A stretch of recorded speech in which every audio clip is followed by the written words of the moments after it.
ഏത് ആർഗ്യുമെൻറ്റും എപ്പോഴും സ്മൃതി നമുക്ക് അനുഗുണമായി എടുത്തുപയോഗിക്കാൻ പറ്റുന്ന എടുത്തുപയോഗിക്കുക എന്നുള്ളതാണ്. അപ്പോൾ അതിൻ്റെ ഈ പറയുന്ന വലിയ രീതിയിൽ മുസ്ലിം വിഭാഗത്തിന് ഗുണം ചെയ്യാൻ പോകുന്നു എന്ന മട്ടിൽ ഇത് അവതരിപ്പിക്കുമ്പോൾ ഇതിനകത്ത് നിശ്ചയമായും ഒരു രാഷ്ട്രീയ നിഗൂഢമായ അജണ്ടയുണ്ട്.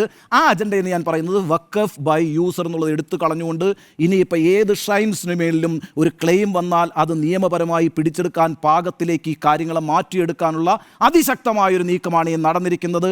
എല്ലാം നിയമവിധേയമാക്കുന്നു എന്നുള്ളതാണ് യഥാർത്ഥത്തിൽ ഇതിൻ്റെ രഹസ്യമായ അജണ്ട.